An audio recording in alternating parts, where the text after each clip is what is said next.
You're planning your first trip to Nara and you want to make sure you don't miss anything important. I get it. There's nothing worse than getting home and realizing you walked right past something incredible. That's exactly why I created this definitive list of 10 must-do experiences. Each one has been carefully chosen not just because it's beautiful or historic, but because it gives you a piece of Nara's story that you can't get anywhere else. From the moment you arrive at the right train station to your final temple visit, this guide will make sure you experience the real Nara.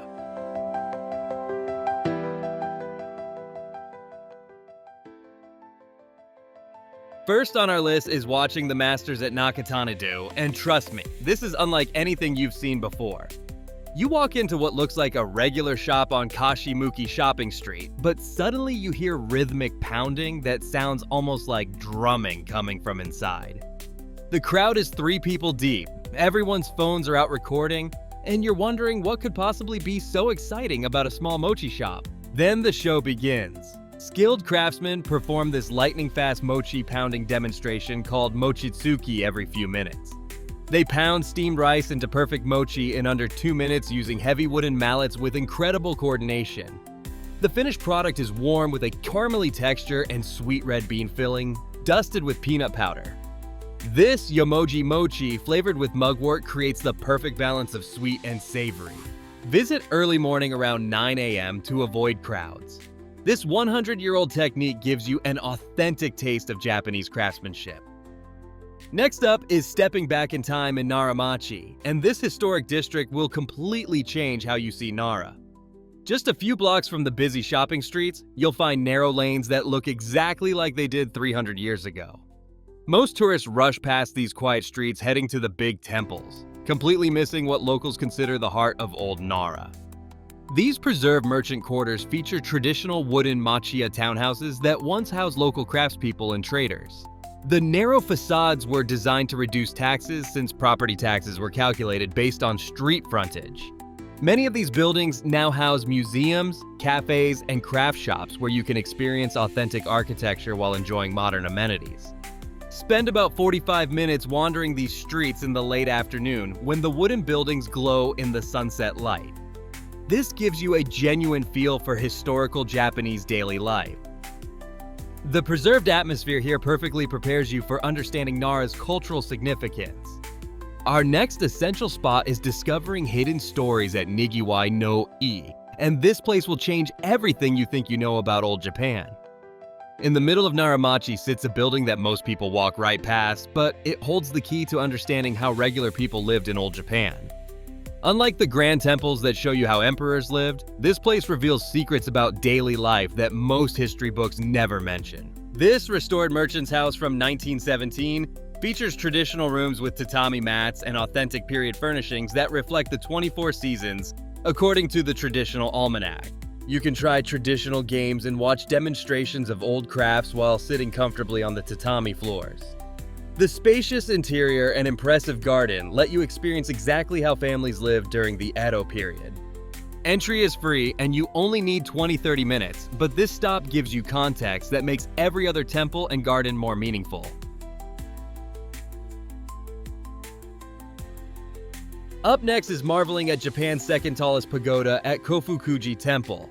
You see the 5-story pagoda rising above the trees long before you reach Kofukuji Temple, and it's been watching over Nara for over 1,300 years. This temple complex was once so powerful it essentially controlled the ancient capital, but most visitors have no idea they're walking through what was basically medieval Japan's Vatican. Kofukuji served as the family temple of the influential Fujiwara clan, who shaped Japanese Buddhism and politics for centuries after establishing the temple in 669 AD. When Nara became the capital in 710 AD, the Fujiwara moved their temple here to maintain control over both the imperial court and religious life throughout Japan. The National Treasure Hall houses incredible statues, including the renowned Ashura statue and fierce-looking guardians that resemble samurai warriors. Visit in early morning around 8 a.m. for the best light on the pagoda, spend 45 minutes exploring, and the 600 yen museum ticket gives you access to some of Japan's most important Buddhist art.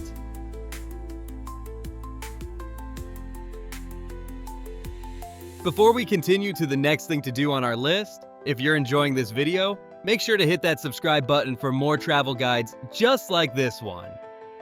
Next must-see spot is finding peace in Yoshikien Garden and Ezuian Garden. Right next to each other sit two gardens that represent completely different philosophies of what makes a space beautiful. One garden is free while the other costs money, and most tourists pick the wrong one first, missing the subtle differences that make each special. Yoshikien Garden features three distinct garden styles created in 1919. The Moss Garden creates a quiet atmosphere for reflection. The Pond Garden centers around water features with koi fish. The Tea Ceremony Garden shows you traditional Japanese design principles with carefully placed stones and plants. Ezuian Garden uses borrowed scenery technique that makes distant mountains part of the garden design. Mount Wakakusayama and Tadaiji Temple's gate become part of what you see. Traditional tea houses let you enjoy matcha tea while admiring the view. Yoshikien is free for foreign tourists. Ezuian costs 900 yen, and spending 30 minutes in each during midday gives you a perfect break from temple hopping. Next essential spot is standing before the giant Buddha at Tadaiji Temple. The wooden building housing the Great Buddha is so massive that when you first see it, your brain struggles to process the scale. But even this enormous hall is actually smaller than the original, which was destroyed by earthquakes and wars, making you wonder just how incredible the first version must have been. Emperor Shomu commissioned this ambitious project in 752 AD to protect Japan by building a giant Buddha statue. The construction nearly bankrupted the country. The Daibutsuden Hall measures 57 meters wide and 49 meters high, making it one of the world's largest wooden buildings. As you pass through Nandaimon Gate, you'll see two impressive Neo-Guardian statues protecting the temple from evil spirits. Inside, there's a pillar with a hole that's supposed to bring good luck if you crawl through it. The 800 yen entrance fee gets you face to face with one of the world's largest bronze Buddha statues at nearly 15 meters tall. Next must-see spot for first-time visitors is climbing above the ancient capital at Mount Wakakusa. Most visitors stay at ground level, but there's a hill that gives you a view of Nara that emperors and monks have enjoyed for over 1,000 years. The climb looks easy from the bottom, but halfway up you realize why most tourists turn back, missing one of Nara's most spectacular rewards. The 30-minute hike up Mount Wakakusa features three distinct plateaus, each offering different perspectives of the city and temples below. Well-marked paths and gentle slopes make it accessible for most fitness levels. On clear days, you can see as far as Kyoto and Osaka. The mountain changes character completely in different seasons. The spectacular Wakakusa Yamayaki Festival happens on the fourth Saturday of January when the grass is set ablaze, creating a mesmerizing sea of flames visible throughout Nara. Visit during late afternoon for sunset views. The 150 yen entrance fee during open season gives you photos that will make your friends jealous. Up next is walking through 3,000 lanterns at Kasuga Taisha Shrine. The path to Kasuga Taisha Shrine is lined with hundreds of stone lanterns, but most people don't realize they're walking through donations that span over 800 years. During most of the year, these lanterns sit dark and silent, but twice annually, something magical happens that transforms this place completely. Founded in 768 AD by the powerful Fujiwara clan, this shrine became central to Shinto worship in ancient Japan. The Fujiwara family shaped Japanese politics and culture for centuries, making this their spiritual headquarters. The distinctive Kasugazukuri architectural style reflects their influence with its unique sloping roof design.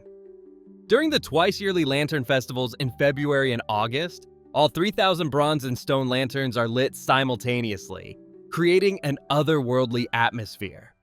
Regular admission is 500 yen, plan 45 minutes to explore, and the shrine is surrounded by a primeval forest that hasn't been touched for 1,000 years. Our next essential spot is meeting Nara's sacred messengers in Nara Park. Over 1,200 deer roam freely through Nara, and they're not just cute animals. They're living symbols of a spiritual belief that's over 300 years old. These deer seem friendly and tame, but they follow rules and have behaviors that can surprise unprepared tourists, sometimes in uncomfortable ways. According to legend, deer are messengers of the Shinto deity Takemikazuchi no Mikoto.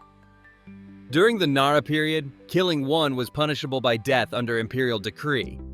The deer have learned to bow to visitors when offered shika senbei crackers, and many will bow back as a sign of respect in Japanese culture. Deer crackers cost 200 yen from official vendors. Never feed them anything else as this harms their health. The deer are most active in early morning and late afternoon. Keep food items hidden to avoid aggressive behavior, and give mothers with babies plenty of space.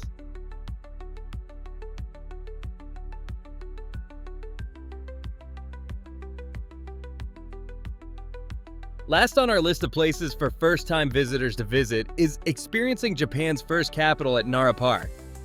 Nara Park isn't just a park, it's a 300-year-old planned landscape that was designed to be the spiritual and political heart of Japan. What looks like a simple green space is actually a carefully designed environment where every temple, garden, and pathway was positioned to create a perfect capital city.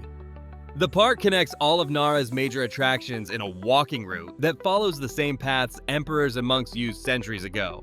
You can walk from Kofukuji Temple to Todaiji Temple to Kasuga Taisha Shrine along ancient routes that remain unchanged.